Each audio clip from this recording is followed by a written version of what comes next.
Hey, what's up, everybody? So this question is there a place for professional athletes, musicians, actors, and other entertainers in politics? The answer is absolutely yes. And if you are not, you need to be. It's 2020, and it is time to use your platform for good. Now, here's the thing: it doesn't matter if you're a Democrat or a Republican. Like, stand for something and be genuine about it. Like, have open and honest conversations about it. And look, I understand why certain people don't. Like, there is definitely a financial component to this, where if you're an entertainer, you are concerned that if you side with the left or the right, that it will impact your business. And that's true. But like, if you don't stand for something, you're a fraud, man. Like, you're getting paid millions of dollars and you have a platform that gives you direct access to millions of people, and you're not utilizing that. That's bullshit. Complete bullshit. That's cowardice, man. Like, I don't care if you're black, white, I don't care where you're from, I don't care what religion you practice. If you have a platform and people are interested in what you have to say, you use that platform to drive change. And I think the reason that it's super important right now is, in order for social justice to happen in this country, every black person with a platform needs to use it. And like I said, I understand that if you are a professional football player in, an owner's league, where if you speak out that you could lose your job. But here's the thing: if y'all do it collectively, what are they gonna do? What are they gonna do? Are the owners in the National Football League gonna fire all the black people? No, no, you can't. And like, I understand the difference between the NBA and the NFL, because in the NBA, it's a superstar driven league, where if a guy like LeBron James wants to get traded, he gets traded. If a guy like Anthony Davis wants to get traded, he gets traded. If a superstar like Kyrie Irving wants to play with another superstar, well, Kevin Durant goes there. Like, it's a different league compared to the NFL. But collectively, African Americans have more power in the NFL than the owners. And it's not even close. Because here's the thing: if y'all boycott, or if y'all kneel, before every or during the national anthem, what are they going to do? They going to suspend you? They going to kick you off the team? There are only a certain small percentage of top-notch caliber athletes that are able to play in the National Football League. If you fire or suspend all the black athletes, what are you left with? Like, unwatchable content. So who has the power? You do. As a black football player in the NFL, stand up collectively, because you have more power than the owners in the National Football League. Period. And here's another interesting thing. My dad and I, were driving. We played golf yesterday, and the state of Minnesota is like super, super diverse. And we went from the Minneapolis metro area, which is, where my district is, all the way up north, to Nisswa.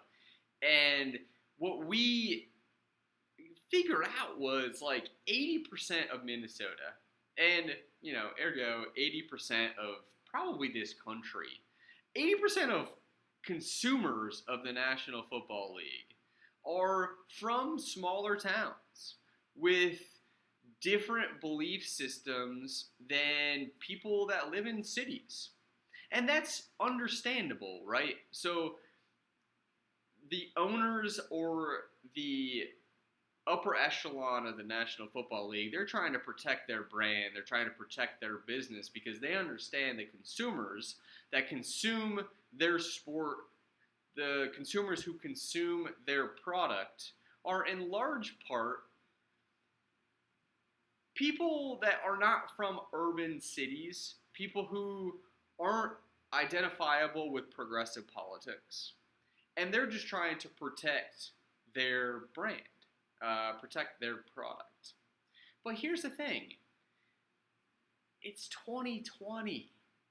And I have buddies who, will post on Facebook. It's like, dude, I don't follow sports to hear, about what the athletes have to say about Donald Trump or what the athletes have to say about, social injustice. It's like, you're part of the problem. You are part of the problem. These are human beings. Professional athletes, musicians, actors and actresses. These are people. Powerful people because they have platforms that allow them to deliver content to millions of people within a minute. And that is power. So the initial question is there a space for, essentially celebrities, like to engage in politics? Absolutely. Y'all have the power in 2020 to change politics in this country. Like, collectively, I can make the argument that you can make progressive politics move faster by a decade if everybody participates. And that's what we need right now. Like, we do not have the time to wait 10 years for, the baby boomers to die off, to get shit changed. We need to do it now. And I know this is kind of sounding like aggressive, but like I'm super passionate like about this. And the reason nothing ends up happening after big events is because there's no follow-up. And the people who are in elected positions aren't held accountable because the big power players that occupy, like I said, like professional athletes, entertainers, actors and musicians don't hold them accountable. So they can kind of use their money, they can kind of use their influence to basically stay within their moderate lane. Like I've said before, a moderate Democrat isn't any different from a moderate Republican. And the reason things don't get done, the reason things don't change, the reason things don't evolve in this country is because those sorts of individuals who come from wealth, who come from privilege, who are, who have their campaigns funded by their rich, well-connected buddies, they are not held in check by other people with power.